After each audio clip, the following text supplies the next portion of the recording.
On this episode of Narcissist Apocalypse, we talk with an abuse survivor named May. And May was married to a physical, emotional, and financial abuser. It's a story of love bombing, control, isolation, threats, sexual coercion, family court, divorce, and custody.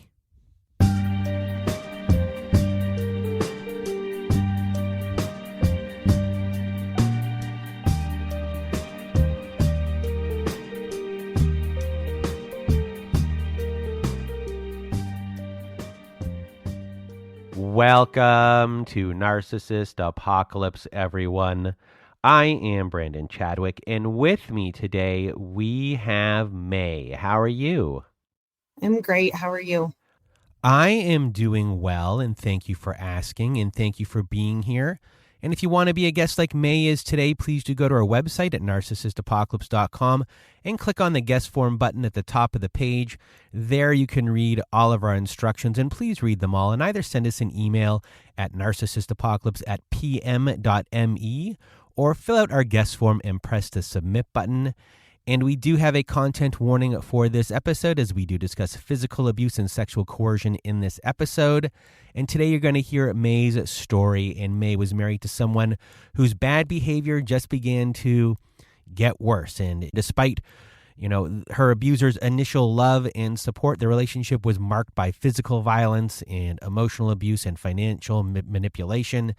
And May went through a lot, and today she's going to validate your experience too. And now I'm going to get out of my way and your way. May, the floor is now yours.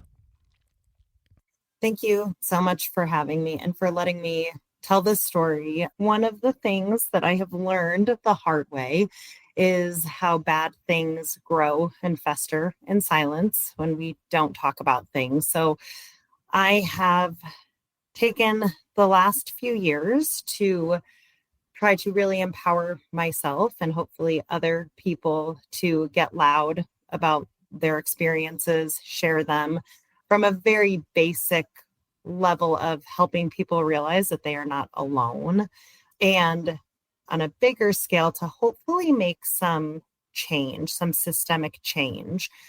So I'll tell you a little bit about myself and my story. So I'm 41 now. I just had a birthday a few weeks ago. And I was married for about 19 years to not a very nice person who, through our marriage counselors, was diagnosed with narcissistic personality disorder. And I do think the word narcissist gets thrown around a lot. And I appreciate your work of kind of honing in on people who really everybody has some narcissistic traits, right? Like, we're all human. And the difference being when someone truly is a narcissist, kind of that next level of behavior and entitlement and arrogance and ego, those things, because I think it's really important to talk about. So I am the youngest child of three girls, my poor father, really. But I also am the youngest by my oldest sister is 11 years older than I am. So there's a pretty big age gap. I didn't know her as much when we were younger because she was a teenager and then out of the house. As adults, we have become incredibly close, which is a very cool dynamic. And my two older sisters really went through it. They both experimented with drugs, the middle sister more so. I, from a very young age, became incredibly codependent. I didn't know that's what it was as a child. I didn't have words for it. My parents did put me in counseling because life was kind of chaotic with my sisters. There was, running away from home, getting arrested, just kind of these big things. And so they knew I needed some support and they put me in counseling. But, with young children, counseling is a lot of play-based. I'm a huge advocate for it. But we just didn't quite have the language. But I very much was going to save my sisters. That was my mission in life from a young age. I was going to figure it out. I was going to do better with them than my parents were able to do. And that is such a young mind mentality, right? I think one of the platforms I have taken now as a speaker is speaking to younger people about relationships, dating, mental health. And let me just tell you how probably every single one of them says, like, yeah, well, it's going to be different for me. I can do it better. I know better. That's your story. That was your situation. It will not be like that for me. And that's how I was as a young person too. My parents were doing everything they could for my sisters, interventions and counseling and, and I still, as like a 10-year-old thought, well, I'm going to do it better. I know more. I got this. So I started to kind of develop very unhealthy relationships with people, even in my family, just this like people pleasing. I did not want to be another burden for my parents in any way. So I was quiet. I excelled at school. I did anything I could to help if it meant, doing the dishes or laundry, anything. My parents owned a small business and were very busy. I mean, they worked morning, noon, and night. So I wanted to help. I wanted to support everybody and I wanted to make it better. That was, my mission in life. I couldn't wait to have my own kids just to kind of prove it to myself that I can do this and I can do it better than anyone before me has ever done. And, my parents are still married and I think very happily married. I know they went through a lot of turmoil with my sisters, and they really remained a united front. I think it's admirable. I think they have, a really healthy relationship, which is also ironic that I found myself in this wildly unhealthy relationship because my role models in that are nothing like what I found myself in. So that has been something I've explored in therapy too. I've learned a lot about myself the last few years. So I was a big introvert. I studied a lot because I needed to just, grind and do what I needed to do to really help myself and my family so that I would never be a burden to anybody. And what were your beliefs in the world and yourself and in relationships? Did you have outside influence besides your family of what a relationship should look like? Were you heavily influenced by rom-coms or anything like that? Did you have religious beliefs? And what was your friend group like growing up? And were your friends like a big support system for you? And I guess, what was like kind of like your relational stuff growing up during that time? Because you do have older siblings. So in a weird way, you are a only child in some sort of form because they're going to be gone, I think, for the most part during your teenage years. So you're dealing with a lot and coping with a lot that's going on. So do you talk to outside people about what goes on inside your family to kind of cope with what's going on? Like do your friends become your family in a way? In a way, yes. Like I said, I was very shy as a child, but I did have good friends that were incredible that I am still friends with, to this day from elementary school, even now well into adulthood. And I, would look at kind of their family systems and see how, similarities and differences. And I always felt very proud of my parents and their marriage because a lot of my friends' parents, of the few friends I had, but a lot of them were divorced. And I babysat a lot and a lot of divorced families or families that would come home fighting, after a date night, an awkward car ride home.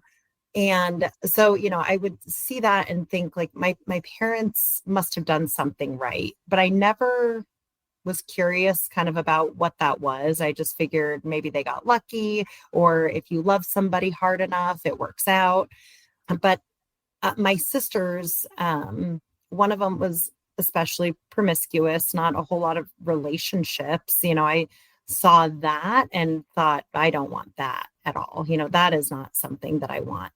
Having older siblings, I watched a lot of like Beverly Hills 90210 and Melrose Place and things that maybe I shouldn't have been watching, but they were on the TV. I was watching with my sisters, Ricky Lake, like, just these things in media. And I absolutely believed that women could and should tame the bad boy, the unlovable, the tortured soul, because that's what I saw happening in these shows, these soap operas, and that you really could love somebody hard enough and big enough that they would be the person that you saw deep down or that you wanted them to be. There was a lot of that, and I was, for a really skinny, braces wearing teenager, I was very confident that I could do that, that I could find, kind of anybody and make them either love me or who I wanted them to be. And I was usually in those like young relationships where basically, everyone just goes to a movie together and says that that's a date or something, a big group of friends.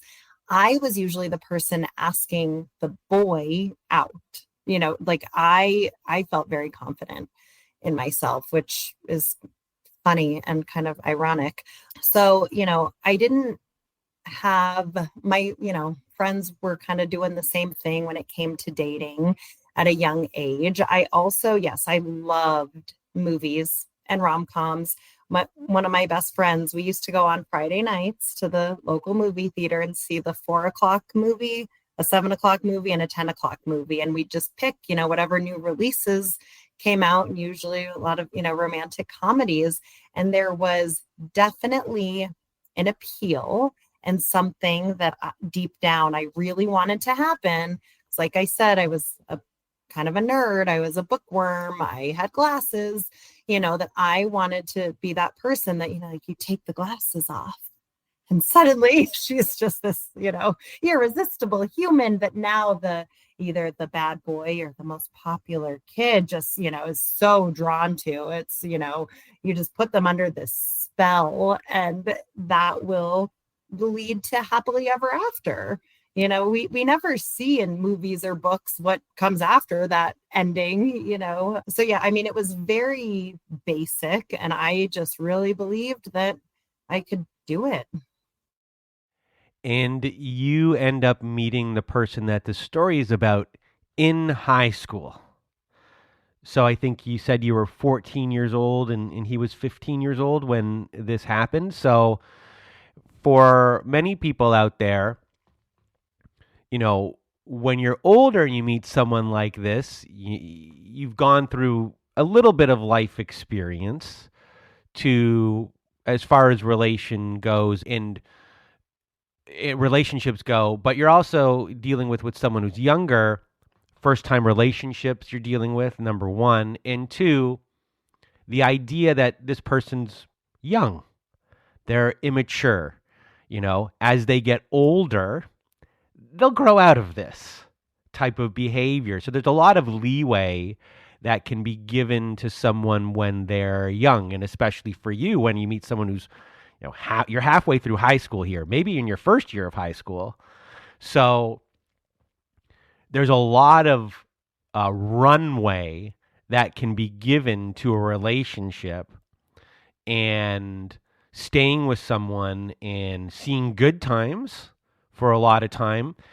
And you're also within these times, you go home at the end of the day. There's no pressure to move in these first 3, 4, 5, you know what I mean? There's not a lot of pressure because you're living a normal kind of life. So a lot of these things can be, forgiven. And especially at this time for you, texting might not have fully been a thing yet. It could have been the beginning of it, like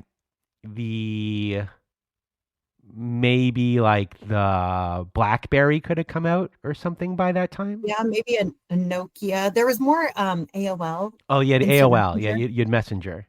So you come home, you have your computer, and you can like boom, boom, and you can chit chat that way. But a lot of time here, you're coming home and you're home. There's a big separation to really fully understand what is going on. So now with all of that kind of being said, take us through these like early years, because you also get to know his family and everything during this time pretty well at this point, because you're young. They're going to accept you, because it's not like, oh, this person's not good for my son. You're 14, So, take us from here.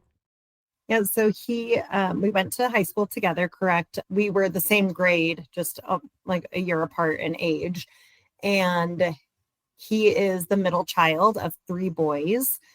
And he and his siblings are all like 18 months apart. So very different home dynamic, not only with the genders, but the age spread as well. So all 3 of them were in high school at the same time. And he sought me out. I didn't really know who he was, and did, asked one of my friends for my number or something.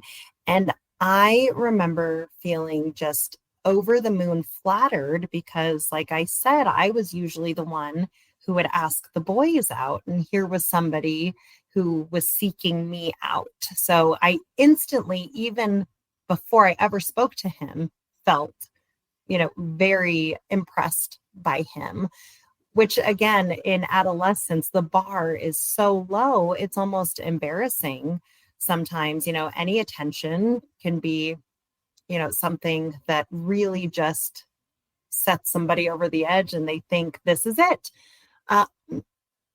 And so I kind of knew who he and his brothers were. Just again, there were 3 of them, go to the same school, but we went to a very large high school. So I didn't know too much about them at all. His dad is an attorney, and mom was kind of this paralegal secretary, and they worked out of the home. And that was pretty unheard of back then, where people are working out of the home. And so there was a lot of family together time. And I loved that about their family, because my family, my parents were out of the house a lot working, right? And then my sisters were older.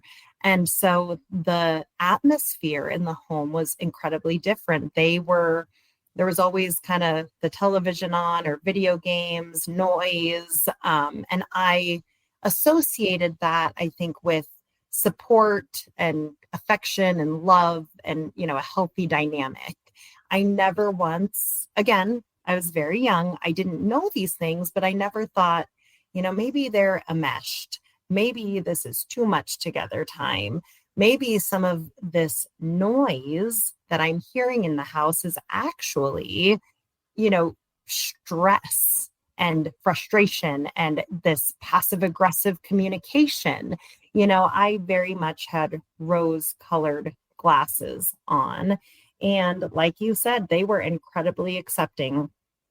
They were very welcoming. We had a couple of classes together when we met. It was sophomore year of high school. And as I said, I was very studious. So if we ever went to his home after school, his parents, brothers were all witness to me saying, we have to do our homework before we do anything else. Like, I have to do my homework. And he is an intelligent human, but not very motivated, and was not studious and did not do his homework. And so I think they saw me as somebody who might really be able to kind of get him on track in that. This was kind of a positive peer pressure situation that, you can't go do anything fun until May says so because the homework is done. And I think from my parents' perspective, they likely thought, this is so great that, she's able to go over to this home and be accepted and have company and, some of maybe those things that she was missing. I think all the parents saw it as a very mutually beneficial experience for both of us from a young age. Even though, again, we are in high school, he does not have a job, except he sometimes works for his dad doing like errands and things like that, which is similar to what I did. I would babysit and then work for my parents some on the weekends. It felt like we just had a lot in common. And the love bombing started immediately. And again, I didn't know that that's what this was, didn't have the language for it. That's part of why I am so motivated to talk to these younger populations, and hopefully at least plant seeds for them that, oh, maybe I heard this before, maybe that'll trigger a thought. Some of the little stuff that maybe isn't considered love bombing, but when you put it all together, right, it is, notes in my locker waiting for me outside of my class to walk me to my next class, which again, I never thought to myself, why is he here? Why isn't he at his class? I just loved the attention of that. Taking me out to lunch. We had an open campus, so taking me out to lunch every day, and he would pay for my lunch as a high schooler. And if my friends came, he would pay for my friends. He would bring me flowers. He bought my parents a DVD player, which sounds silly, but it was a big gift back in the early 2000s because theirs broke and I mentioned it to him. And so he shows up with a DVD player for them. Sometimes he would send me very large floral arrangements, not, your grocery store, this costs $10, but, with the giant crystal vase and the teddy bear, things like that. We would go out every weekend to movies or laser tag. He would always pay for everything. And at the same time, just built me this future that seemed so magical, that was, more of this, but on a grander scale. And I remember having some conversations with him, almost what I would call a reality check, to say, I don't want those things. My goal from childhood, seeing my sisters, seeing that family, right, dynamic, was I just want a normal, average life. I would like a spouse, maybe a couple kids and a dog and some jobs, and just very normal. I didn't want anything extravagant. And he would talk about, because he wanted to go to law school, and his father was an attorney as well, about having multiple homes. You need a mountain house and a beach house in addition to your house. You need some sort of apartment or condo downtown. So if you ever go into the city for an event, you have a place to stay there. You need a family car. You need a date night car. You need a truck for whatever you need, and he would say, he was going to do all these things. And I thought it was more just talk, and, I didn't put too much weight in it other than to remind him that that's nice, but, I don't need those things. That's not really what I'm looking for, and he would just say, like, if you think, like these gifts I'm getting you right now are nice, just wait. I can't wait to buy you, the world. And I just kind of brushed it off. But, so it was love bombing, not only, I think, with the physical things that he was purchasing and spoiling me and spending so much money on me, but also of this extravagant future that was right around the corner. We just had to finish school and the world was our oyster, and he knew how he was going to do it. He knew, the way to make himself incredibly wealthy. And I never really questioned the fact that he didn't go to class very often. He didn't do his homework very often. He wasn't very motivated. How those things were going to happen, I never thought about it. But he definitely built me a future that I could see myself living in And during this time, did any, in hindsight, red flags appear during this time? And if so, how did you explain them to yourself, or maybe brush them off, or, how did you rationalize everything? Yeah, I mean, the love bombing in and of itself, I think, is a red flag from almost the week after we met. I mean, maybe a couple weeks after, he would say, as soon as we're 18, if I was 18 right now, I would marry you. I can't wait to marry you. That is a red flag. He didn't even know me, really. We had just met and just started dating. I think meeting me at every class to walk me to my next class, I think that was a red flag. There was a lot of control from a young age of needing to know where I was, who I was with. The friend isolation started immediately. I didn't realize it because I didn't have a lot of friends, but my really close friend at the time, who we still are friends today, she brought that up. She brought it to my attention that I was spending all of my time with him, all of my phone time, even at home, right? I'd be on the phone with him. She and I stopped seeing each other so much. We lived in the same neighborhood, so we would often go on walks and just, spend time together. I stopped doing that.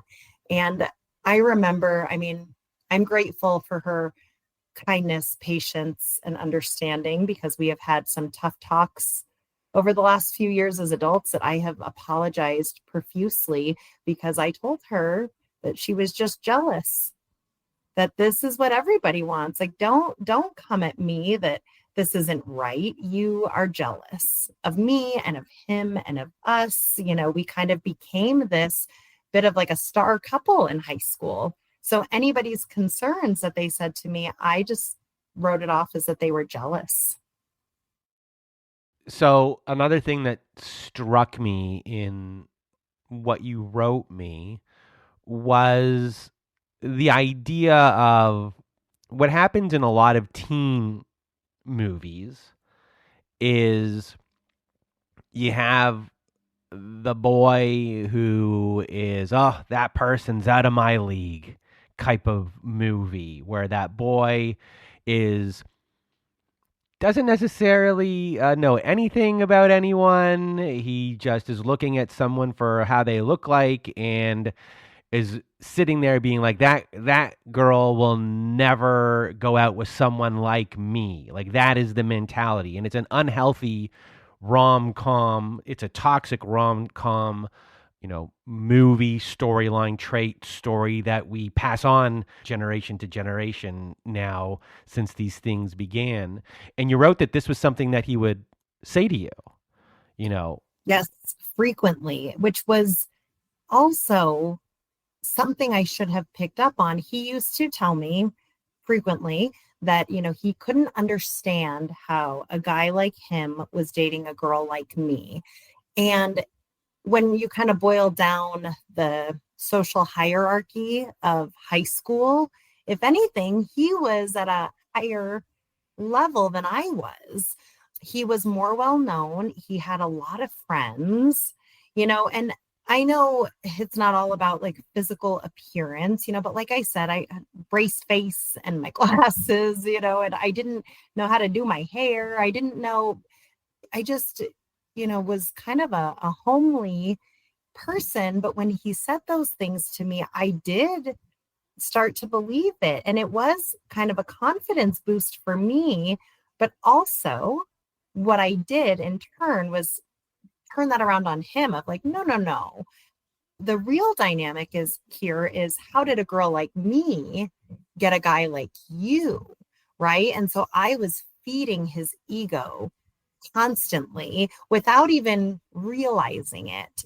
And I have to wonder, given that he was young as well, how much of this was at the forefront, was it a conscious choice and effort in all of this, or was some of it subconscious based on those patterns of relationships that he had witnessed, right? Like the apple doesn't fall too far from the tree in a lot of these cases.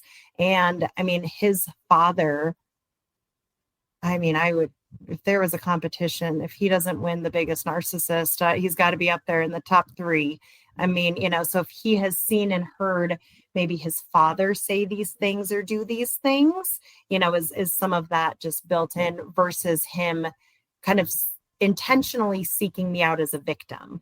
And I do think it evolved to that. I think once our relationship progressed and he saw some of these things of how I would completely care for him and, turn myself inside out for him, sacrifice who I was for him, I think he saw the value in keeping me around at that point.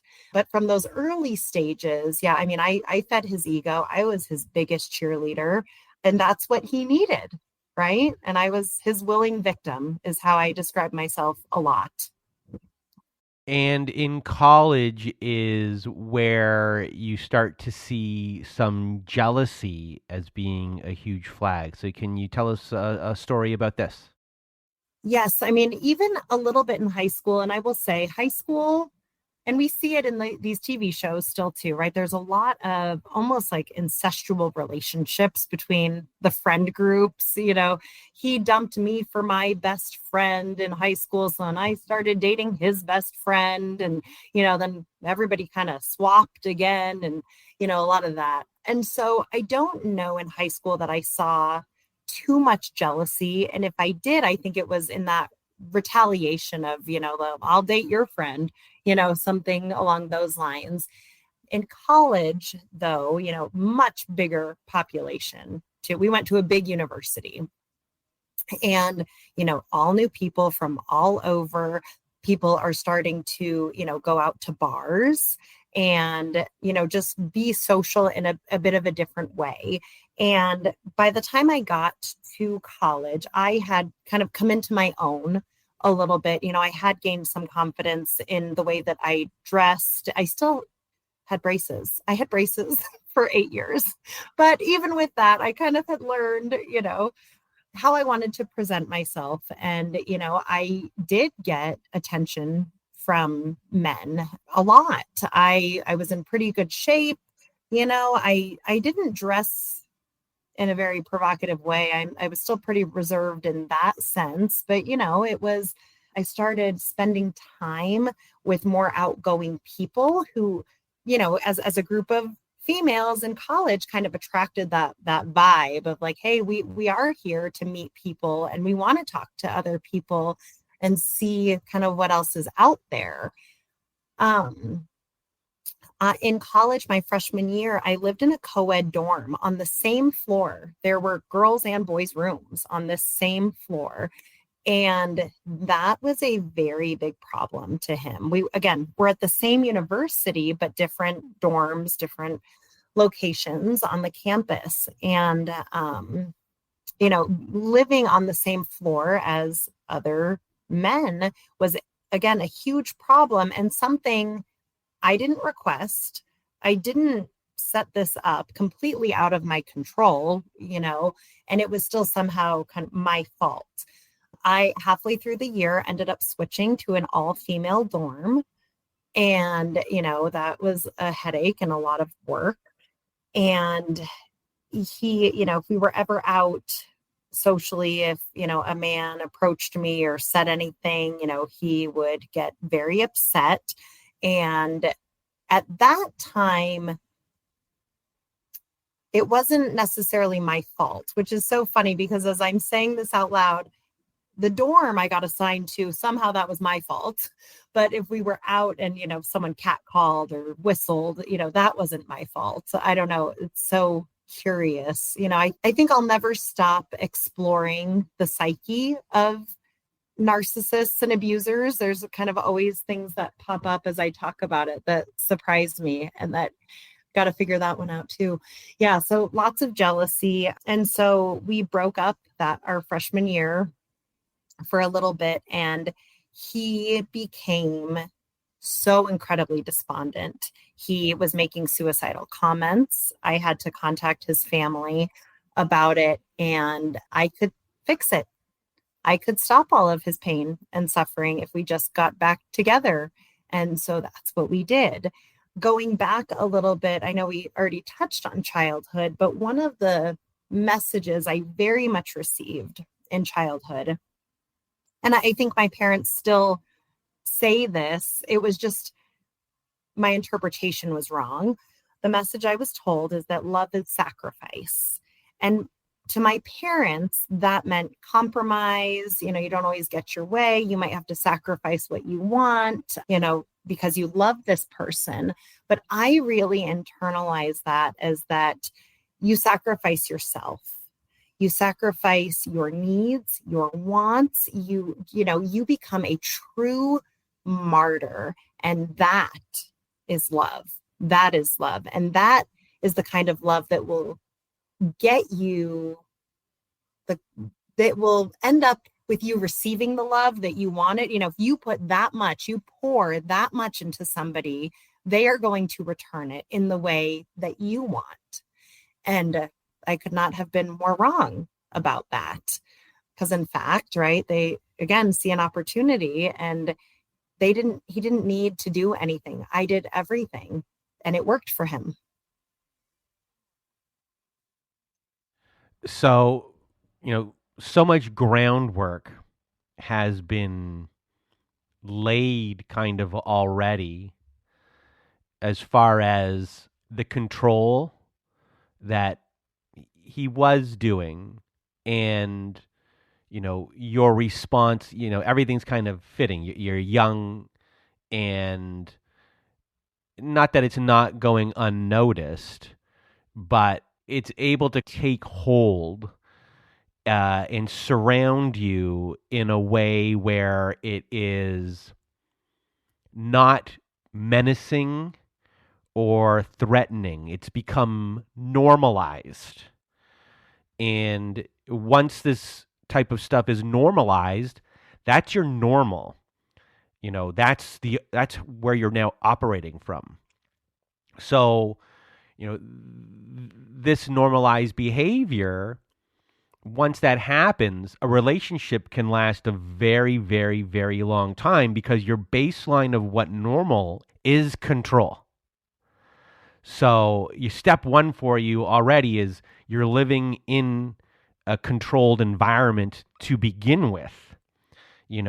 That's the baseline, which is still, even level one here is unhealthy. So eventually, abuses where you start to recognize this is not right type of things start to take hold. So what happens, from this point of the story going forward? Well, I'm glad you said that too, about the normalization of it, right? Even when people would raise concerns, I would make excuses, and I would excuse so much of that controlling behavior as protective behavior, right? He just wants what's best for me. He loves me.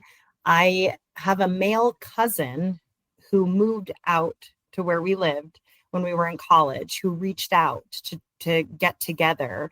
And my ex would not allow me to do that. And at the time, I thought, he's really protecting me from who knows what situation I might find myself in with this male cousin and maybe his friends. We tell ourselves stories to justify all of it.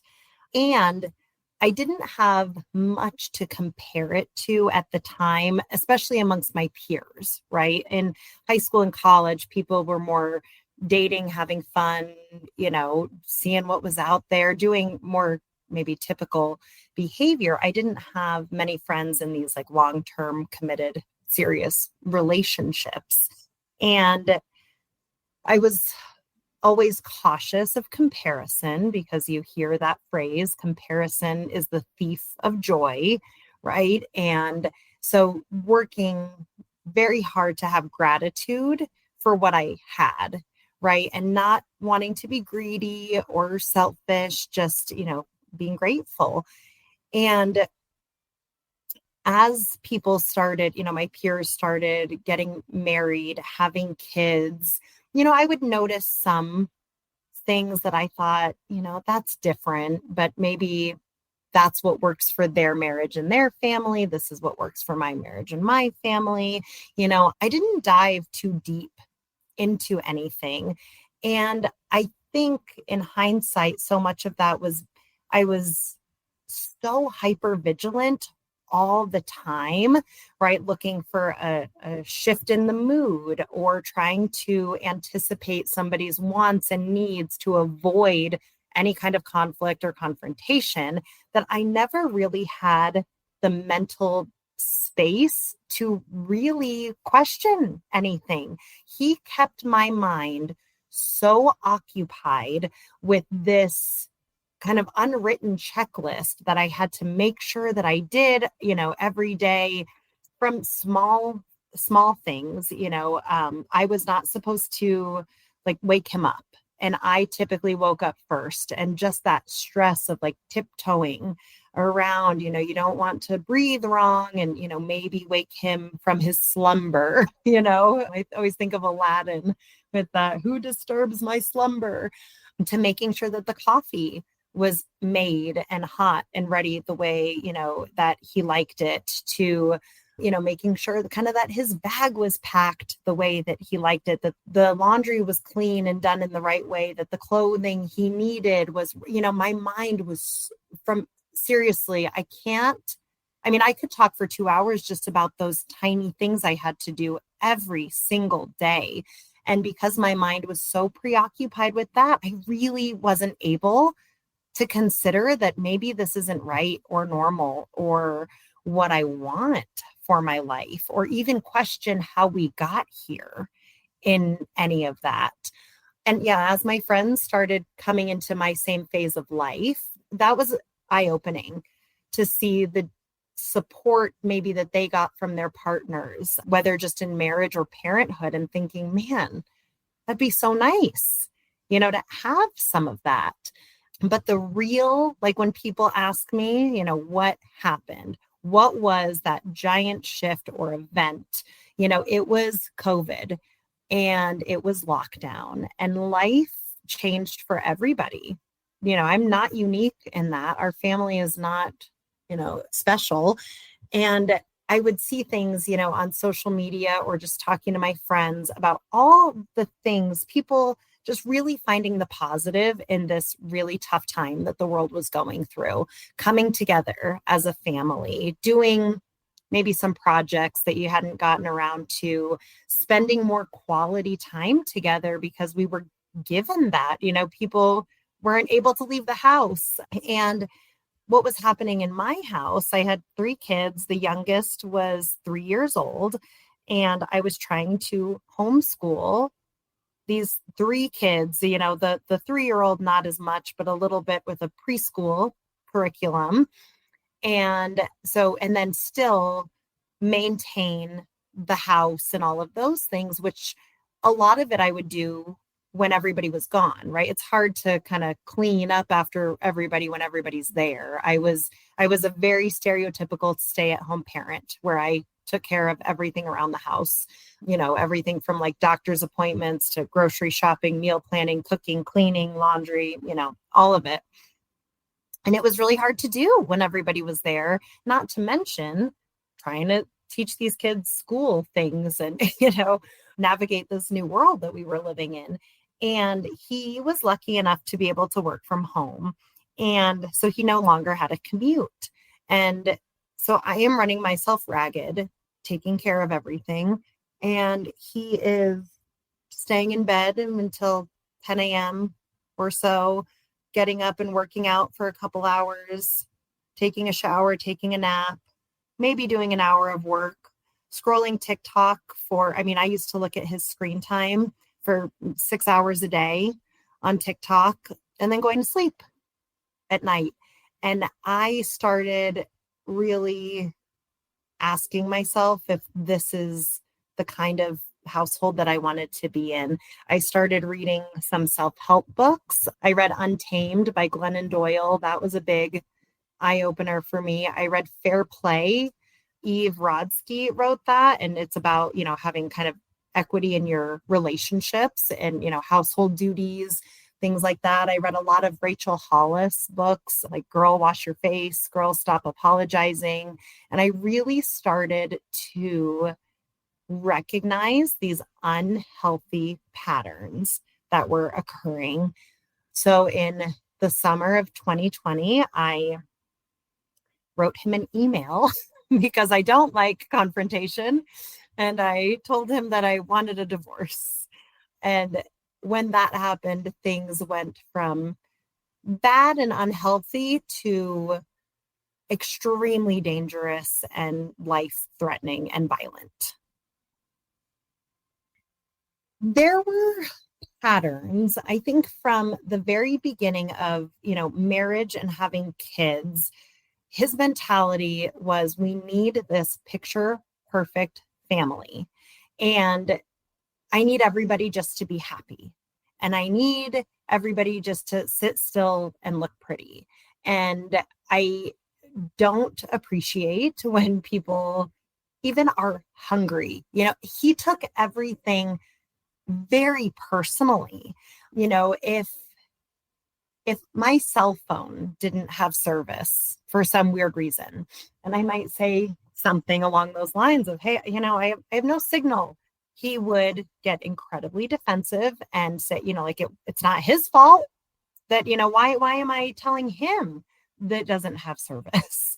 I wasn't allowed to just kind of communicate about my day. And I noticed that as that relationship ended, and even in friendships and like subsequent romantic relationships, when I would tell people things, I would put that disclaimer in front and just say, I was going to tell you something about my day, but I don't want you to think, I'm mad at you, or that I want you to fix it, or that this is your fault, or, that I'm just trying to share something about myself and my day. And I was so used to being attacked for speaking that, I had to learn that it's okay just to talk about things. Yeah. And so, as a stay-at-home parent, naturally, kind of my job, right, in quotes, maybe it is the children. And he wanted children like you wouldn't believe. Again, from the time we were teenagers, let's get married, can't wait to have kids. At the time, right, I'm flattered. That's nice. He wants to have children with me. He wants a life with me. When in reality is that he wanted to trap me, right? He wanted to control me. He wanted to ensure that I could never leave him, whether he has deep abandonment wounds that he needs to work on, or, what that is about, that's for him to figure out. And as soon as we had kids, he was so jealous of the amount of time that is needed. Just, newborns, babies, they are helpless. They need us for everything. I think, we were talking about kind of those messages you get in media. I think he took some of what he saw on maybe sitcoms of like, when adults want to talk, you tell the kids like, go play with your toys. And they say like, okay, mommy, and they just run and they play with their toys. Or it's bedtime and you just say good night and you lay the baby down and they just sleep, and that's not the reality of parenthood, at least not in my experience, and he was very jealous of the time that I spent with the kids. And then that expanded because as a stay-at-home parent, you meet other stay-at-home parents. And we had this group of other, parents and kids that I got very close to. And one of them had a stay-at-home dad in the group. And my goodness, that was a problem. And it was extra sad because my daughter and this guy's daughter, of the whole group, they were inseparable and they wanted to play together all the time. And that required me to have contact with this other man. And I mean, it started a little bit as a joke, right? Like, oh, you're spending a lot of time with him, you're texting him. And it evolved into something where I just stopped setting up play dates for, my kid, because it was not worth all of this animosity and stress and fighting and, these battles. And that is so sad. It's so sad. So let's get back to, you brought up divorce and the aftermath of what happens from there.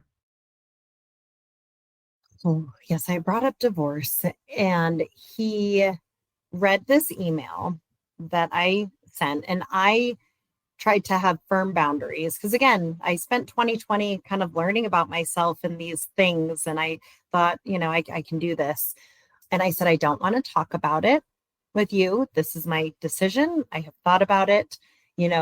Please treat me as you would a coworker, kind of this business because we clearly have business together. There are finances and kids and a house and a car. Those are the things that you can talk to me about. Don't talk to me about anything else. I said, I don't want to hear any more about how you're going to change, these empty promises. I don't want to hear it.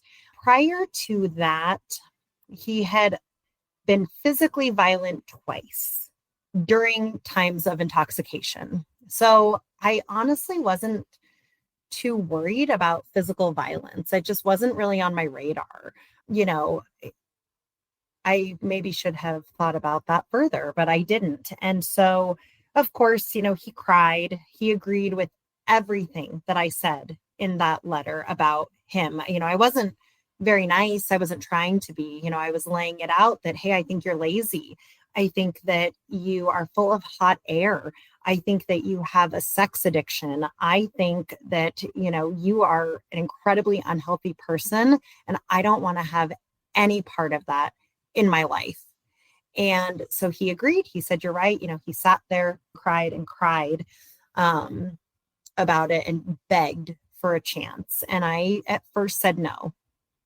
I said, I made my decision. This is it. We're got to figure out, next steps. He took it upon himself to schedule marriage counseling. And I told him, I was actually looking back through the old text messages the other day. I told him, I said, I'm not going. I have no interest in that. I don't want to hear it anymore. He kept us in crippling, like hemorrhaging debt, like hundreds of thousands of dollars in debt. As a control mechanism, I was not allowed to work outside the home. It was a topic of many counseling sessions because the spoiler is we went to counseling. But I was not allowed to work outside the home. I was told, just think of what that will do to the children. How could you be so selfish? Those types of things. And also that ensured that I had no money, no resources, no access to those things. But I am talking a level of debt that we had that I went to the grocery store with at the time, the youngest was a baby, cart full of groceries, went to check out. Every single card declined. I called his office. He works with his family. I tried his cell phone, no answer. I called the office. His mom answered and said, oh, he's playing hockey in the middle of the workday. And I was, oh my goodness, that was such a low moment. I had to abandon the groceries, take the screaming child out, with no new snacks or food. A very, very low moment. And that was in, I think, 2018. So this was years before. These patterns were everywhere, right? But I just chose to believe him when he said he was going to change, fix it, whatever. Never did. And so he made this counseling appointment and I caved. I caved to all the crocodile tears and I went to counseling with him. And I sat there and I told the counselor, I said, I am out the door. I don't have one foot out the door. I am out the door. I don't want to be here. I don't want to do this. And I left that counseling session groveling at his feet. The way that he spun everything in that counseling session, telling, again, crying, telling the counselor, like, see, I'm here. I made this appointment. I'm trying to save my marriage. Look at how she is just abandoning her children and our family. And, I'm putting in all the work and I am trying and she just won't let me. And she has hurt me so much by, saying that she doesn't want to be married. And I remember standing in the parking lot after we left, crying and telling him, I am so sorry. I never meant to hurt you. What was I thinking? What was I thinking? And that was how, right. The power balance shifted again. For a moment, I felt like I had some semblance of power, right? I said, I'm leaving. This is my choice. I don't need you. Whatever. And then, in the blink of an eye, I am back, and I didn't even realize it was happening. I believed it. I wasn't just saying those things and crying those tears. I thought, oh my gosh, what am I doing? What am I doing? This is terrible. I can't believe how mean I am. I can't believe that, I said these things. I was mortified. And the reality is he did that, right? He flipped the script. He knew exactly what he was doing. And then let me tell you, for months, I was in the hot seat in marriage counseling, well, May, why don't you, try harder in your marriage? Why don't you read the book about love languages and love him the way he wants to be loved? Why don't you, kind of keep pouring into him? Look at this, like, poor shattered man that you shattered him. You did this to him. So you need to rebuild him. And that's what I spent a couple of years doing. And it was terrible. It was terrible. So when you're hearing all of that, you're internalizing this, and all of a sudden, like, this whole thing has been flipped around. Do you truly believe it, or do you feel like he got me? At the time, at the beginning, I truly believed it. And I'll tell you what happened from there is I also started individual counseling a little bit before we were doing marriage counseling. And between my individual counselor, and I sometimes saw the marriage counselor individually, she'd see us every once in a while, and they started recommending literature to me to read. I read Codependent No More. I did read the Love Languages book. I read it for adults and for children. I read The Power of Showing Up, which was a parenting book. I read the Mindset book about, growth and fixed mindset.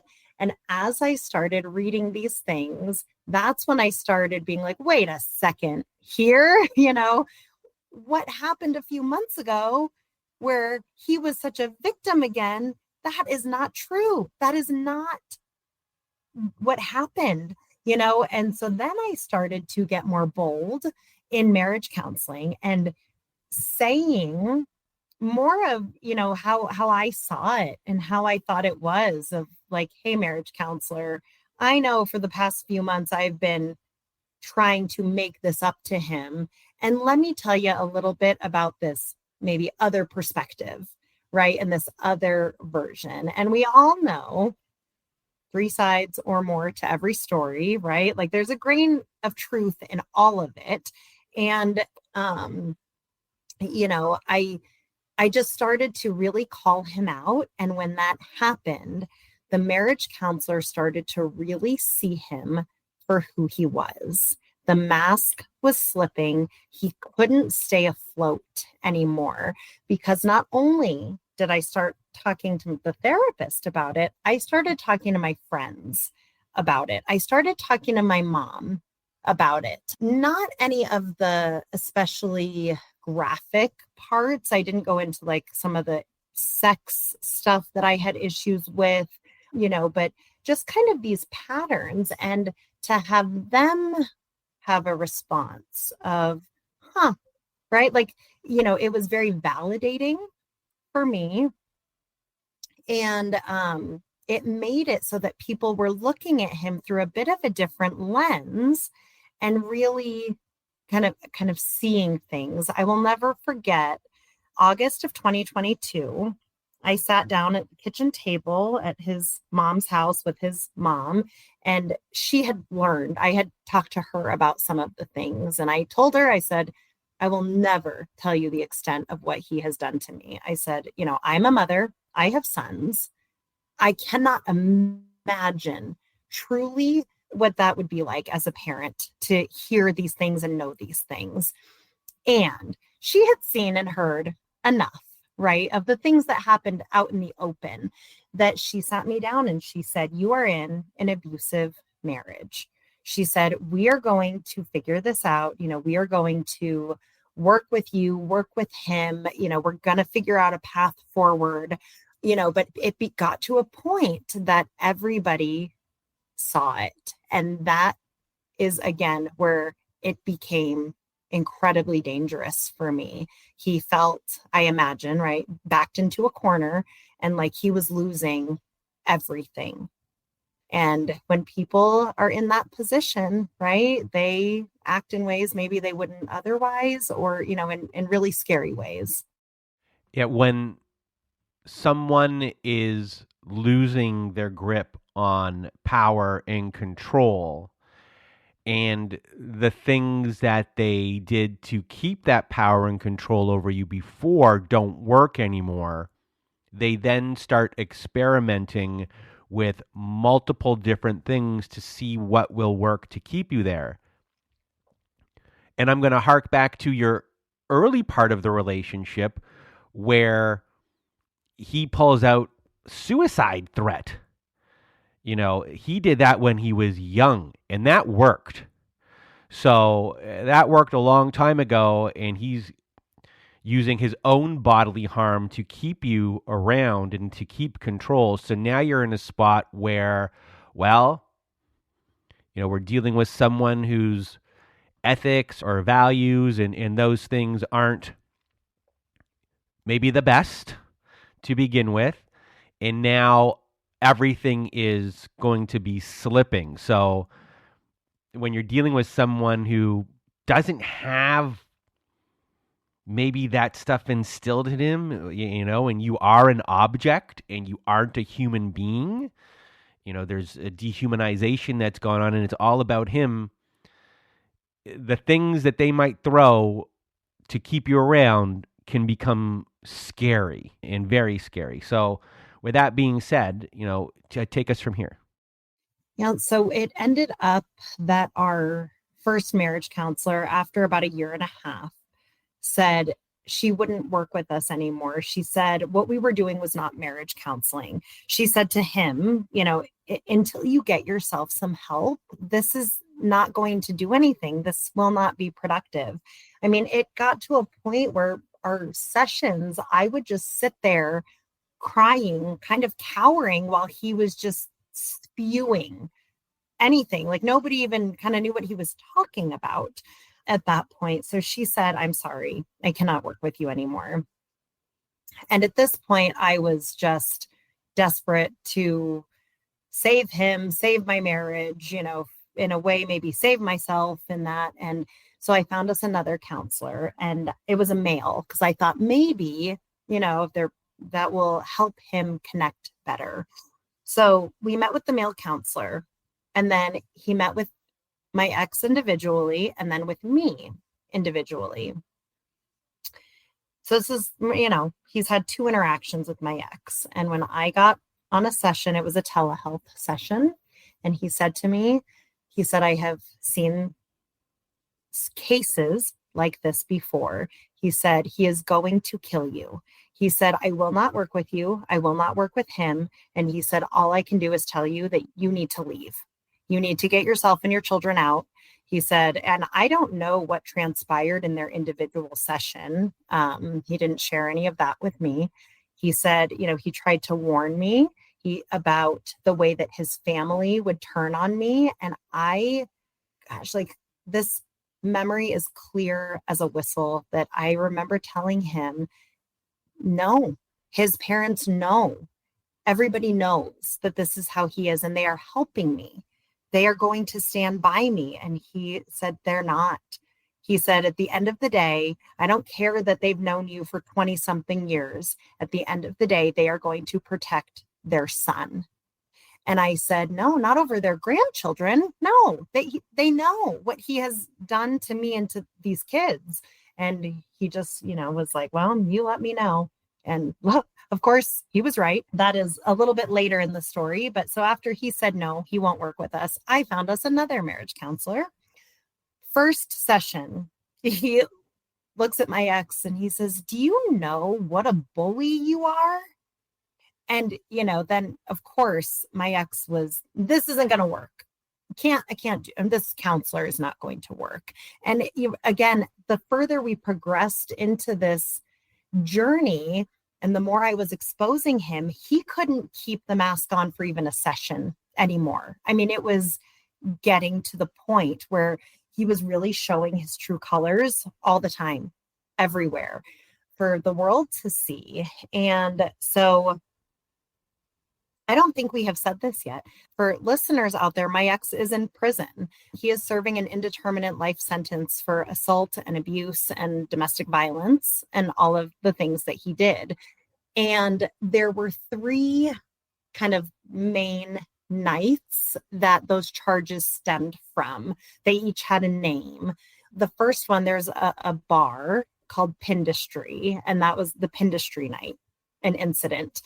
And that incident, we were out with friends celebrating a birthday, and all of the friends, a couple of them testified at the criminal trial because even out in public with a group of friends, he was acting in a pretty concerning manner. He didn't do anything physical in front of anybody, but they were able to testify to his demeanor, to his, attitude, kind of the way he was a little bit rough with me, that he would, call it flirting or, just kind of joking around. Things got especially violent that night, like after we had left. But that's where a great majority of his charges came from. The second one was a New Year's Eve incident, and we were just at home, our family unit, the five of us, and he became incredibly violent in front of the children, and they were eyewitnesses. And there was a child abuse charge that stemmed from that because my oldest tried to intervene and she got hurt. And so the children then were witnesses to testify at this criminal trial to that night, which, long story short, we kind of bifurcated that charge so the kids didn't have to testify because I did not want them to have to do that. But, he was right in front of the kids now. It started a little in front of our friends, in front of the kids. And then the night he was arrested, we were with friends, and in front of them, he was very violent. And, one of them said to me, "Oh my God, you're bleeding." I'm like, "I know," and I called the police, the rest is history. But there were he really just couldn't keep the mask on any longer. There are so many smaller, the daily transgressions too, that aren't chargeable offenses or things like that. But it got pretty out of control in our home with our children. He would get them out of bed in the middle of the night and sit them down on the couch and say how I don't love them, how I am ruining the family, how I don't know what kind of language to use, but I am, like, do sexual acts for money, he would tell my children. And, just really unbelievable things. And those were not chargeable offenses, so I think it's so important for people to know that just because, maybe the police can't intervene or like these things are still not okay. These are so not okay. And they still are abusive. Even if, I gave the district attorney a laundry list and they were only able to do 9 charges, which 9 is still a lot. Don't get me wrong. But man, when you look at all of the stuff, it felt like it should have been more. So before we get to the other incidents that occurred, during this time, you go to sleep, you go about your day, you wake up, all that kind of stuff. When you go to sleep, are you scared? When you wake up, what is your mindset at the beginning of that day? And what is your, try not to discuss the kids as much because it's their story as well, but what is their mindset at the beginning of every single day? And are they afraid to go to sleep? Like, what is the state and feeling of being inside that home? The basic answer is that it was incredibly tense all the time in that home, and you can just cut tension with a knife always. That was the atmosphere there. I do think, I don't want to like toot my own horn, but I think I woke up every day thinking like today is going to be great. Today's going to be a day where maybe there's real like change. We're going to, move forward. This is going to be great. I was his biggest cheerleader and champion always, even in the midst of all of this terror. I still just, because I wanted it so badly. I didn't want my family to fall apart. I didn't want him to be abusive. I wanted what he told me we were going to have to some degree, right? This life, and so I think I woke up every day with a full heart and like the highest of hopes, and with an incredible amount of stress. Like I mentioned, don't be too loud, like, don't wake dad. I think that's a board game from like the 90s, like don't wake dad. And interestingly, even though his sleep was a very top priority for him, the kids every day before school had to go in and tell him goodbye. They had to seek him out every morning before we left. And he was in bed. It wasn't hard to find him, and tell him goodbye. And then a lot of times at school drop off, I would intentionally hang around, find another parent to talk to, try not to rush home, if I could avoid it, or go to the grocery store, try to do something to not kind of go right back home. Because again, he would sleep in and then kind of take his time getting out the door or whatever else he was going to do. And from 2020 on, he was home like all the time, so yes. And then after school, and this, is so heartbreaking. And in the moment, right, hindsight gives us all sorts of perspective. I didn't realize just how sad this was in the moment. But after school, when I would pick the kids up from school, nearly every day they would say, is dad home?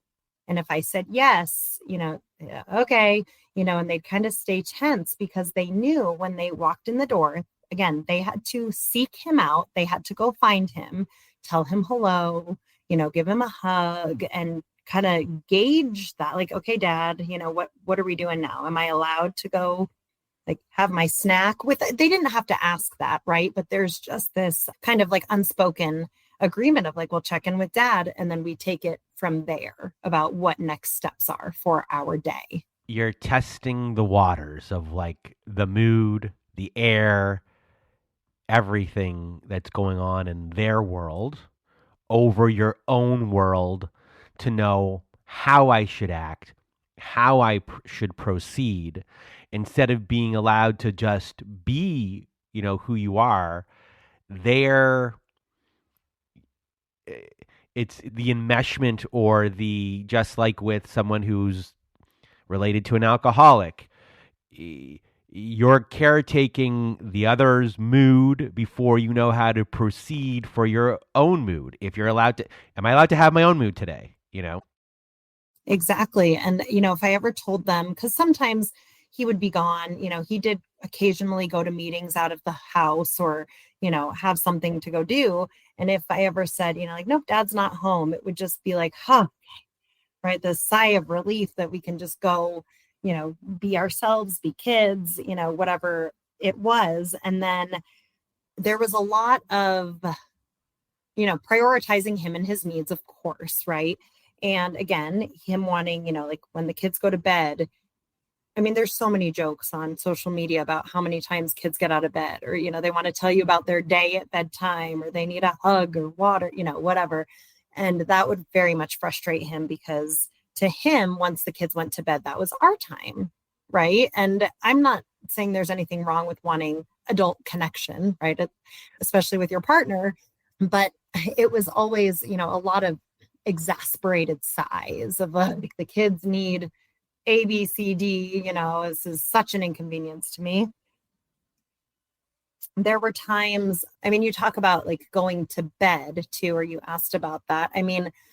Because I got up early every day with the kids and doing all the things, I would be tired at the end of the day. And a lot of times we would watch a show together. And I mean, I would have to fight so hard to stay awake because he would get mad at me if I fell asleep, right? That was our time. Or, it was like his big platform for me and the kids, what he would tell us all the time was that he needed to be respected, and if I fell asleep during mine and his time, that's not being respectful to him, in his opinion. He also, I mentioned earlier when I wrote him that email in 2020, I called him a sex addict. That was really what I thought he was at the time. He needed to have sex every single day, sometimes multiple times a day.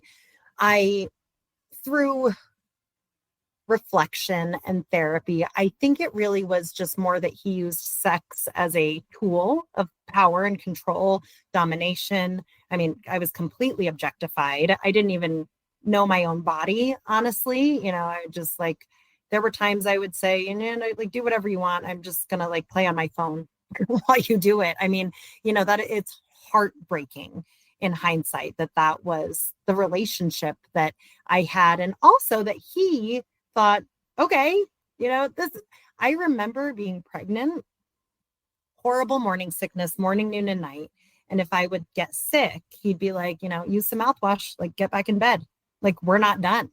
This is, and that level of just complete disregard for another person, which we know, right? Narcissists, no empathy or very low empathy, but I can't imagine being intimate with someone, them getting sick, and my top concern or priority is we'll get back in here and finish what, that is repulsive. And that was the life that I lived. So bedtime was usually stressful because not only did I have to make this effort to stay awake and show him that I'm, respecting him and his time, but then I also had to engage in some sort of sexual thing. And sometimes if I wasn't enthusiastic enough about it, right, I would get in trouble for that. That would be a big problem. On the very rare occasions where I decided to stand up for myself and say, this is it, I'm going to bed. You can't stop me. I'm going to bed. He would turn on all the lights, tear off all the covers, and just yell at me, get up, get up. You're not, you are not going to bed right now. You are not going to sleep. If I ever tried to leave the bedroom to go sleep somewhere else, even, absolutely not. That was not even an option. When our youngest had COVID, he was probably 6. Well, no, that doesn't, maybe 4. He was young. And I was so scared because he hadn't been vaccinated yet. He was, having trouble breathing. And I fell asleep in bed with him. And my ex came and woke me up and he was like, get out of that bed. That is not where you sleep. You are my wife. You sleep in my bed. So bedtime was not fun. It was a very stressful time. If he ever was out late at night, for whatever reason, there was a lot of adult hockey that, those games are late at night. He would tell me I had to meet him at the door, either naked or in lingerie. It didn't matter if it was winter, he wouldn't get home until 1 a.m. and I got to be up at 6 a.m. with the kid. It didn't matter. There was no regard for me, my needs, my body, my health. Even it was not a good time. Not a good time. So I interrupted you before. You were talking about Pindustry and 3 separate incidents, and we touched upon New Year's Eve a little, which is, story number 2. So talk about, New Year's Eve, the story, and then, eventually story 3 and so on. That was New Year's Eve of 2021 into 2022. And he had COVID. He had tested positive for COVID that morning. And he was very down about it. And he was feeling very sorry for himself. He also didn't feel great physically. And so embarrassingly, again, very sad for myself in these years, I put a mask on and we had sex to try to make him feel better, try to, make things okay. And then he was kind of sequestered into our bedroom. But again, with me, I was not allowed. I was wearing masks in the home, but this was another part of COVID and my eye-opening. I remember when people would get COVID and they would say, like, well, I'm staying in the basement to protect my family, right? I don't want my family to get this. Well, not my ex parading around the house, talking to everybody he wants to, again, needing me to sleep in the same bed and be intimate with him while positive for COVID. So it was already kind of a yucky day, especially the kids were bummed. We couldn't do our typical, get together with friends and neighbors because got COVID and in the house. And so everybody was a little bit bummed about it. And so my oldest made kind of a New Year's countdown with balloons. And, it's like you pop a balloon every hour. Definitely tried to make the best of it for sure. And the youngest went to sleep, and then I let the older two stay up until midnight, watch the ball drop. And at midnight, that happened, and he came downstairs, and we were all, kind of in the family room. And my oldest said something to her brother that was very age appropriate and typical for siblings. Like, I can't believe like mom let you stay up until midnight, something like that. And my ex just went on a tear, screaming at our child, who was 13 at the time, about how disrespectful she is. She can't treat her brother that way. Her behavior is completely out of line and out of control. And so she was very upset and ran up to her room. And I followed her for a couple reasons. One, to make sure she was okay, but I remember pretty clearly thinking, he's not going to follow me in there. Like, I will be safe if I am in there. And he followed me in. I had a cup, like a plastic cup of water in my hand, and he took it out of my hand and he smashed it, and the cup broke. And I mean, luckily just water, but, like went all over her floor and her stuff. And, he's still just screaming at her about, not being like a good sister, a good daughter, all these things. And so I tried to call his parents. His parents were always my first call when things escalated. I would call them and they could usually talk him down. A couple times his mom did come over physically, and I tried to call his parents and he saw what I was doing. And so he tried to get the phone from me, which led to us, like falling onto the bed and onto the floor. We are wrestling for this phone. I am on my back. He is on top of me. And our daughter jumped on his back and was screaming, stop, like, get off mom, stop it. And he kind of like threw her off of him, and she hit her head and she blacked out. The youngest slept through all of this, thank heavens. But the middle, my son, he is standing in the doorway, completely frozen, not really sure what to do here. At the time, he's like 9 years old. He had an iPod Touch because I lost the battle with the phone. And he also then took our daughter's phone, and he sat the three of us down on the floor in her room and was saying kind of that same old thing. Your mom doesn't love you. We're going to have to get a divorce and it's all her fault. The only thing she's good for is, like having sex, and she doesn't even want to do that. And again, in front of our children, these conversations would be said. And I am trying to like telepathically and whispering to my 9-year-old, go call Grammy, go get your, you can FaceTime her from your iPod Touch, go call her, tell her we need help. And he is, I mean, at the time, I think like, God, how unfair for me to do that to him, right? In the moment, I'm thinking we just need help.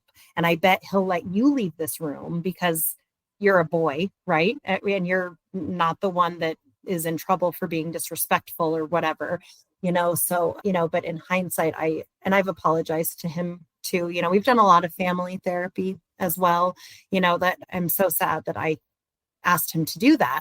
but he couldn't. Ultimately, he was like, am I going to get in trouble? He didn't want to make anything worse.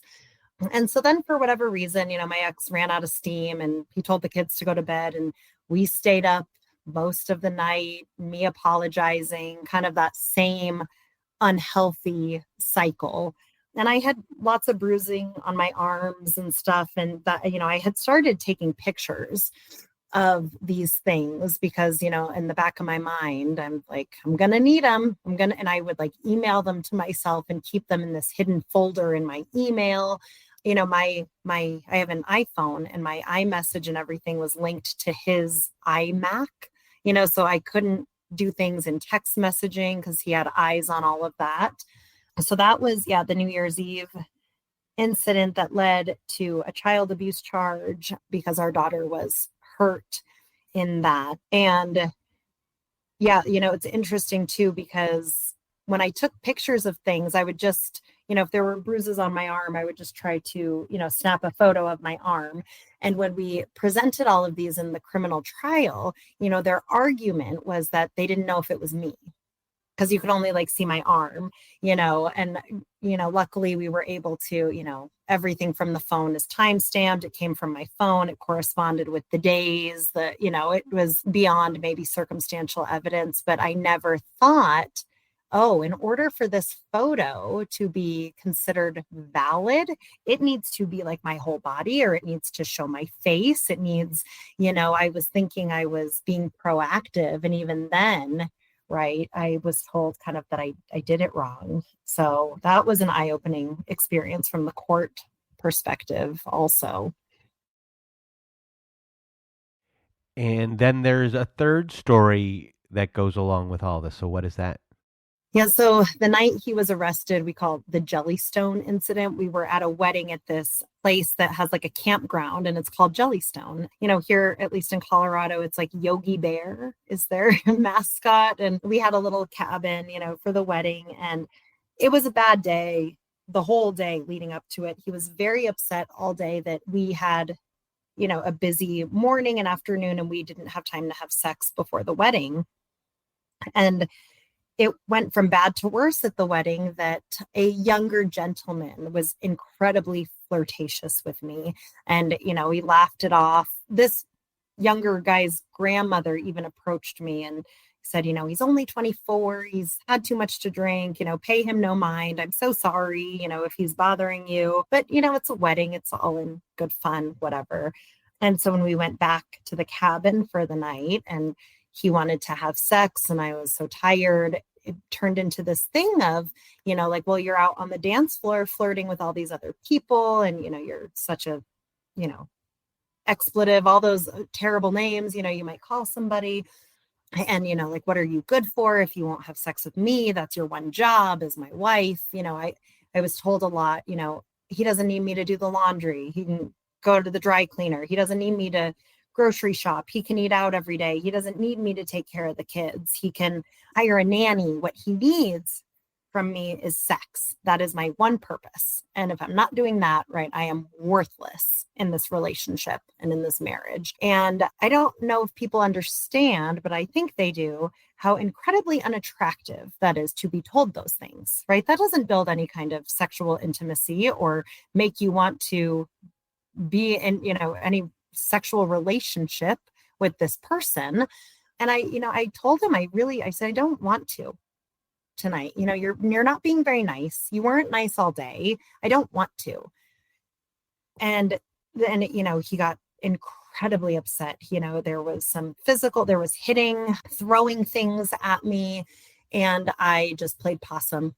I did that a lot. Try to make myself really small. Just, don't antagonize him. Don't poke the bear. Just, just ignore it. And he left. And I thought, this is amazing. Because he wasn't a big leaver of places. And I called his parents. His parents were with our kids. And I said, he just left. He's intoxicated. I don't know where he's going. Please keep the kids safe. Because they're also, unfortunately, not a chargeable offense in the way that it happened, but he, would threaten that I would never see my kids again. And one time, about a year before this his arrest, or not even a year, I apologize. It was like 2 months before his arrest. He took his gun and said, I'm going to the kids' school. You're never going to see your kids again. And I had to text my oldest and I said, Dad's coming to the school. Do not go with him. I had to call the school. I called his parents. I called my parents. I called my therapist. And then he came home. But so when he left that night, I called his parents. I said, I don't know what he's going to do, but don't let him around the kids. I don't know where he is. And they said, we're with the kids. We'll keep the kids safe. So he came back and it's still incredibly angry. And I think he came back because he realized he had not taken my phone. And he came back and he took my phone and he started kind of hitting me again, like, wake up, come on, like, what kind of a wife are you? What are you doing? What are you doing? And I just stayed sleeping or, pretending to sleep. And so he kind of pulled me off the bed and I stayed all curled up and he inserted his fingers inside of me kind of everywhere. And I didn't even react. I just kind of got right back in bed. I was like, okay. So then from bed, he took his fingers and he shoved them down my throat, like very violently. I had, because I got pictures taken from the police. I had, these like perfect finger marks, just like cutting the roof of my mouth with the crescent nail shape, like way in the back. I still didn't respond to him. I was not going to give him that satisfaction. So he stuck his fingers up my nose and like pulled me into a sitting position and like smashed his hand against my face. And I just felt the blood, like my nose was bleeding. And I looked and, that really freaked me out more than any of the other things, seeing blood. And I don't love it, but I don't have like a fear, but it was just something in that moment. And he had not taken my watch, my Apple Watch. He had taken the phone, but not my watch. And so from my watch, I hit for, an SOS call. And he was like, you can't do that. You can't do that. And it connected immediately. Like, I am so grateful. And he started to leave. And my Apple Watch is not a standalone device, right? It has to be within like 30 feet of the phone. And so I was able to tell them like, hey, there's an incident and this is where it is. And then he got in the car and he left. And so then the police came, they eventually found him. And, he really didn't do himself any favors. He had my phone in his possession. And that was one of his charges, was false imprisonment, by taking my keys, taking my phone, making it that I had no resources and, access. And he kept denying taking my phone. But when 911 called back, he answered the phone and they have the audio of him answering the phone, and so, yeah, the police came, all of that played out. They took me to the hospital. I was fine, but I have not had contact directly with him since November 20th, 2022. The criminal case, the district attorney was phenomenal. They tried some tactics to delay everything, but, it was about a year and a half later, we went to a full 5-day trial and he was found guilty of everything and has been incarcerated ever since. And then the really hard part was getting a divorce. That was impossible. Yeah, I was going to ask you that because here you're going to be dealing with someone who's going to jail. And in theory, everything should be in your favor here. And you would think that things should be smooth and done relatively cheaply. But my assumption here is that this is not going to happen, mainly because he has a family that is behind him. So talk to us about like this divorce process and the things that just were done, like really surprising to you or shocking to you, of like, how is this kind of happening still? Yes, that is, the other big platform that I'm trying to do is work on that reform from the family court system. I describe it as that I really was a lamb to slaughter in family court. I did get an attorney because, again, my ex was an attorney and his family was all attorneys. So I knew I had to have some assistance in that. But I really believed in my heart and soul that when we just presented the information to the court of, hey, he's been charged with all of these things. At the time the divorce started, he hadn't been found guilty yet, right? But he has been charged with all of these things. I don't want to be married to him anymore. That they would say, okay, we see that, we get that. Let's just, we live in a no-fault divorce state. Let's just split everything because he has a child abuse charge. He probably, we can maybe figure custody out later, depending on what happens with that. But yet, let's do that.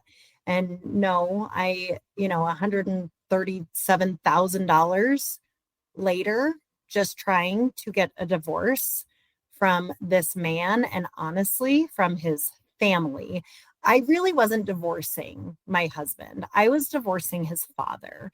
I really believe if I was a fly on the wall at their house, that pretty much everything was being, that trickle down from his father. Granted, my ex's attitude changed when I officially filed for divorce, but prior to that, the messages I was receiving from his family was anything you want. He is mortified. He is embarrassed. He is devastated. This is rock bottom. Anything you want, whatever the kids need, whatever you need, like he's been caught. He knows, right? And then I file for divorce, and that is not the case. When you file for divorce, the financial status quo of the marriage is supposed to maintain. I was a stay-at-home mom. He was an attorney. He never paid a bill. He didn't pay the mortgage. He didn't pay the car payment. Our house went into foreclosure. He didn't pay anything for the kids, not food, not socks, not for their sports, their activities. He paid nothing. And then he went to the court and he filed for spousal support from me because he said, because of all of my false allegations in the criminal court, he could no longer work. And I was raising our 3 children on zero money from him and re-entering the workforce as a social worker, making no money at all. And I was court ordered to pay him $550.05 a month because the judge looked at him and said, oh man, I don't know what the judge said. This is what I imagine, right? Like, that must be real hard, man. Yeah, I get it. Let's have her pay you. I mean, I don't know. But we do in the state where I live now, there's a new bill on the Senate floor that victims no longer have to pay their abusers spousal support. So hopefully that passes and is a big win there. But he and his family were incredibly cruel, obvious, just killing me with paper, right? Motion after motion, email after email that my attorney has to read. They're always talking about the kids. So we have to respond, right? This is about the children. They launched through the court. I mean, how this was not anything that I could do, there was no recourse for me in this. They filed a motion with the court about parenting time and said the most heinous, false things about me that, again, I was so blindsided. I just believed in my heart that, like, they know me. They've known me since I was 14 years old. They would never do this to me, right? And they did. They told the court that I drive drunk with my friend, that I engage in sexual activities for money, that I am like so drunk all the time that my kids are unsupervised and get injured, that I abuse over-the-counter pain pills, that I, even when we were married, would never get out of bed, right? It's all this projection of like, hey, buddy, you're describing yourself in here. You're not describing me. and, going after my family, talking about how, my family isn't safe for the kids to be around. I was very lucky. We got a child and family investigator, and her job, right, is to investigate, talk to the teachers, the coaches, the therapists, me, my ex, the family, everybody.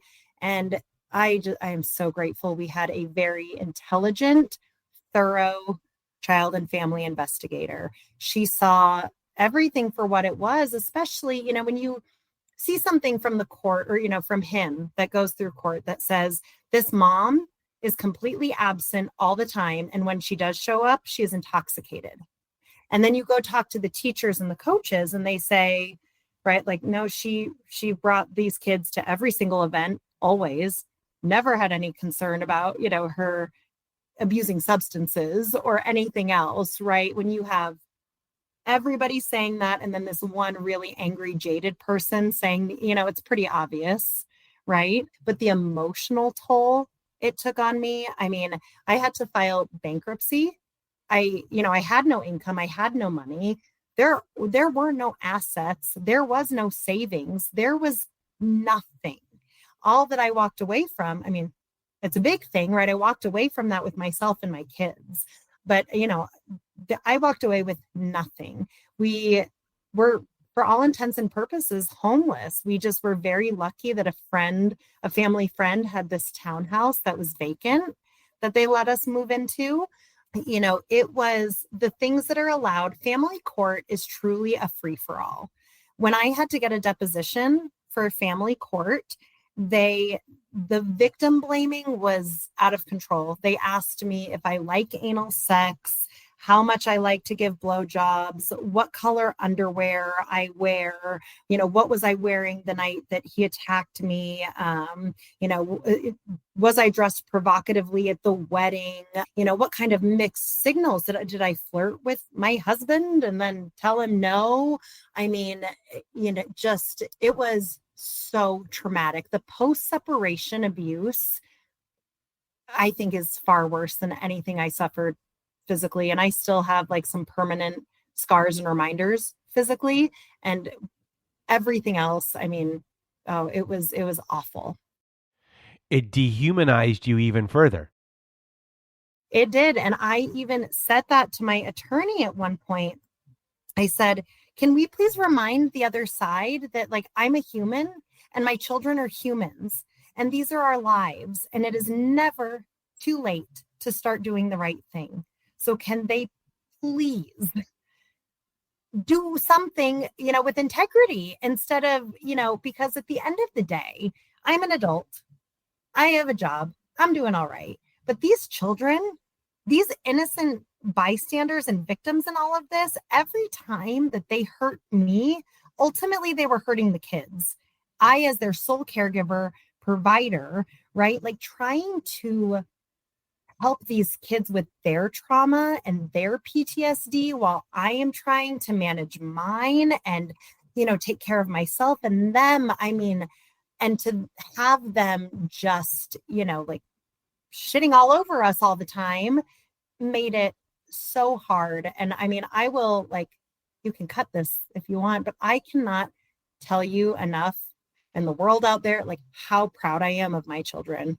Like, I know everybody loves their kids and they should. Mike, like, what they did in this face of adversity, phenomenal. And they're still young. Right now, they're 8, 13, and 17.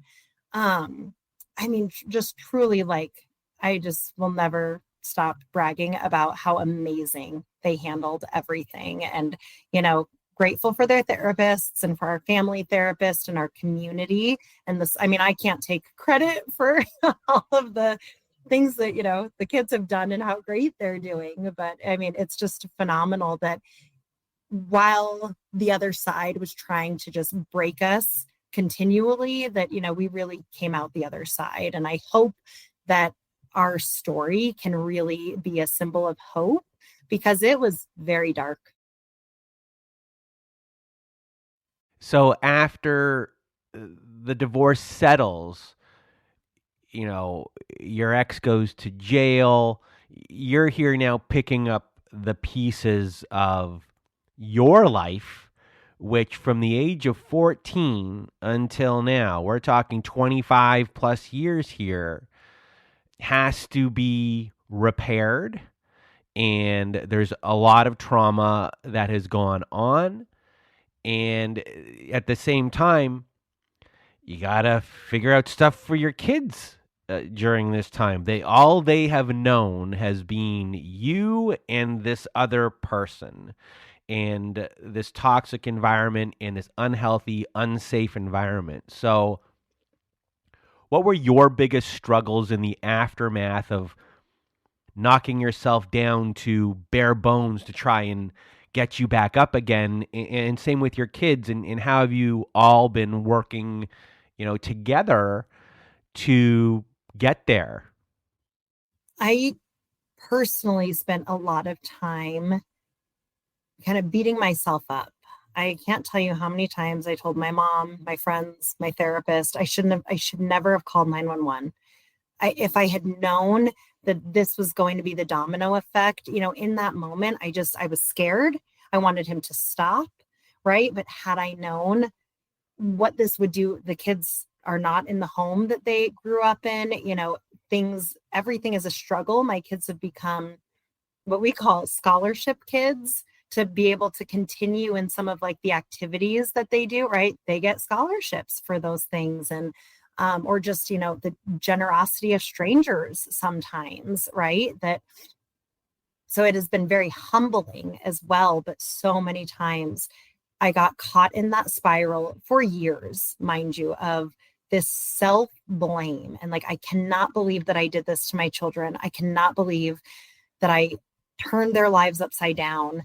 And luckily, with a lot of therapy and support, right? I know I didn't do that, right? I put a stop to things. If anything, I was trying to make their lives, healthier and more stable, and kind of, remove that toxic person, or at least have him in their lives in a healthier way, right? And it was his choices and the things he did that really uprooted. I mean, I know a lot of people that have gone through divorce. Nobody's divorce looks like what mine does, where, we're basically homeless. We have, like, I was on food stamps and, Medicaid, getting as much assistance as I could while I kind of got myself back on my feet with my job and things like that.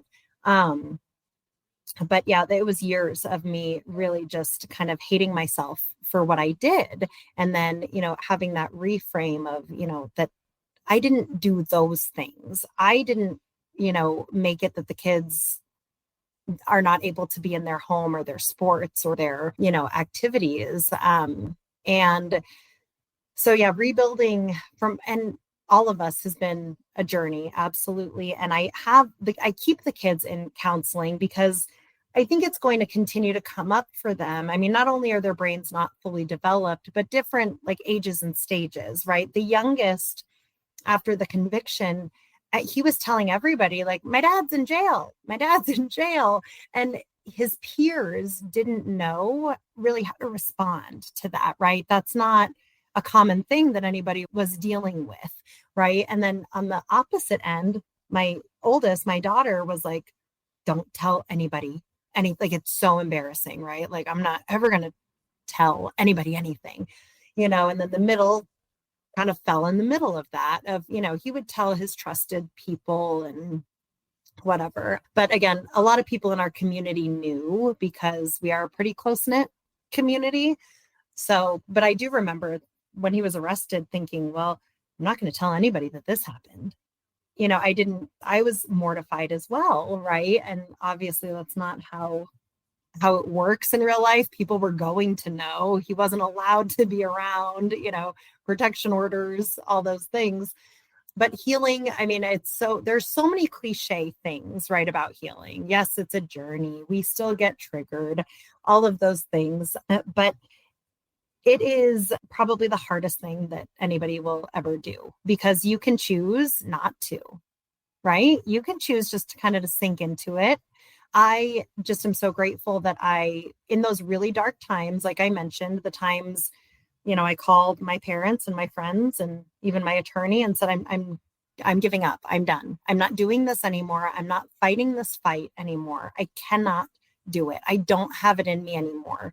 That they helped to hold me up because, he did kind of come out on the other side. And I didn't get involved in a relationship, right away. I recognized that, hey, I got some learning to do, right? I need to learn more about relationships and myself. And I need the kids, of course, they're always the number one priority, but I need them to really feel that. And I can't be distracted, right, by anything else, even if this other thing might eventually add to their lives, or, I just, so stayed incredibly focused on the kids for a couple of years, and I relied a lot on my friends and family, which is very obvious, I think. But I also found a whole world on social media of support. When I was feeling incredibly alone in all of this, or like my friends didn't really understand because they've never experienced anything like this. So I found a lot of support online, which was incredible. Books, but my end all be all is music. Like music helped me more than maybe anything else during all of this because I didn't have to explain anything. When you hear a song that you're like, that's it. That's it. That's how I feel. That's what it is. And you just kind of feel this camaraderie with the songwriter or whoever's performing it. And you're like, they get it. Somebody has been sitting where I'm sitting and they've been feeling what I'm feeling, and that helped me the most. So for everyone listening now, what are your words of wisdom for them? The thing I hated hearing the most is it's going to be okay. Take a deep breath. Nothing lasts forever, because let me tell you, when you're in it, you don't believe that. You are going to be the one time that this does last forever when it doesn't get better, when things, I hated people telling me that. I hated people telling me how they admired my strength, because what choice did I have? I mean, some of these things are complimentary, but I don't want to be strong anymore. Right. And so I think the words of wisdom that I try to share with people is to be honest about how you're doing and to sit in it. And it is okay to, sit in the dark and cry or whatever it is you need. You have to go through all of it. And I remember I hate that time helps, because that it does, but again, in that moment, it feels like it won't. And that's okay, right? Like allow those feelings. Don't discard them. Don't just try to get over it. Don't, discount any of that, really experience all of it. It is unfair. It is so just shocking that people would do this in whichever narcissist you're dealing with, right? In whatever capacity, whether it's an intimate partner, parent, child, friendship, boss, whatever it is that is what they are doing. Don't drive yourself crazy trying to understand it. Can we take accountability for our part in things? Did I help fuel a very toxic cycle? Yeah. Did I enable the heck out of him? Yes. But was I responsible for the things that he did to me or to our children? No. Right. And to just allow yourself to really feel all of it and to have a bit of a pity party. I think there's a lot of pressure to like, okay, your sadness is making us uncomfortable. So can you please kind of get over it? And you don't need to get over it right away. Take some time and admit that it sucks and it's hard and it's not fair, and be angry and do all of those things, and know that there are so many people out here that want to connect. I'm not like an online coach. I'm not looking to coach anybody, but I am always here to offer support, and that I want to, you are not alone, even when you feel like you really are, because I'm here. And so you're definitely not alone. I'm going to add one more word to the words that you dislike. You're so resilient. And you don't have a choice but to be resilient. And your kids are so resilient. It's unfortunate that they lived in this situation for so long, and resiliency can take many forms. Resiliency can be, I took a lot of punishment. I had to change my behaviors. I had to alter who I was to survive. People admire that. And in some form, yes, you can be like, you were pretty resilient right there. But the long-term effects of being resilient, especially in children, is a lot of relearning, a lot of rewiring your brain. You've been in war. You've been captive. There's going to be effects. And it's not something that should 100% be admired. And it's like, yeah, you're tough. You took it. But like, there's repercussions to that. And those are the things that aren't seen, and that in society and movies and whatever, we glorify resiliency, but they don't show the after effects of that resiliency for years and years and years and years, that this could affect someone's life for the rest of their life. They're not going to show you that aspect of things. And that it's, you discussing that gives you the opportunity to be like, as you say, like, it made you mad. Those things make you angry. Yeah. And I thought about that. You see it even in like the political culture. Like, if you're not mad, you're not paying attention, right? We should be mad about these things. And, the body keeps the score. There's a reason that book exists and all the research accompanying it. I mean, it is harder than anything I ever thought that I was going to have to go through. And I continue, I wish I could say, I mean, yes, we're divorced. Yes, he's in prison. I have full parental responsibilities and rights and all those things. And I still have to have contact in some form, like with his family. And I we're trying to set up family counseling for the kids with his side of the family. And so we had an intro yesterday with a counselor, and we're all on Zoom. And I had to sit there while they told the counselor that I had their son arrested. I had him imprisoned. I pressed these charges. I fabricated all of my testimony. All of their concerns about, that I'm not, driving the kids intoxicated. I still have to hear these things, which is hard. And luckily, the world sees right through them, at this point. I mean, they can't even keep the mask up anymore, so yeah. But I am so grateful that you're letting me talk about it and that you're talking about it, because these patterns, they're the same. Whoever that narcissist is, right? Like, they're the same. Well, May, I really want to thank you for being here today, sharing your story. We covered a lot. Lived a life, a lot of little nuances, from, the relationship to early on when you're a teenager to, in your 20s, 30s, and the divorce and everything that went into that, and the progression of everything. So I can't thank you enough for being here. And you also have a book about all of this as well. So before we leave and do the sign up, just tell everyone where they can find your book.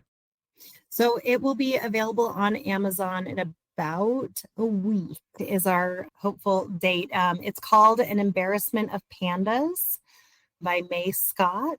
I don't know if you need that last name on there or not. And it is, it's separated into a little bit about our dating life and then the criminal. And then the majority of the book is about trying to get a divorce, really, from a narcissist. And it's very, very hard. So want to make some change, raise awareness, and really get loud about it. Well, thank you for being here and getting loud on our show today. We'll put all that in the show notes. And just a big thank you for being here with us today. Thank you. Well, thank you, May, for being our guest today. And if you want to be a guest like May was today, please do go to our website at narcissistapocalypse.com and click on the guest form at the top of the page. There you can read all of our instructions. And please read them all and either send us an email at narcissistapocalypse@pm.me or fill out our guest form and press the submit button.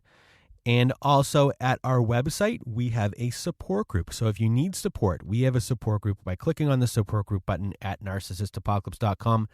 Inside, you'll see that we have Zoom meetings every Wednesday nights, Thursday afternoons, and Saturday nights. We have forum boards for you to post on to get the validation that you need from survivors just like you. So if you need support, join our support group today. And if you need even more support, please do visit our friends at domesticshelters.org. At domesticshelters.org, they have articles and resources to help you make sense of everything that you're dealing with.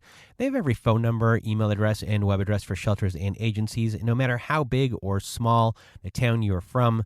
Domesticshelters.org has it there. So if you need extra support, please do go to domesticshelters.org.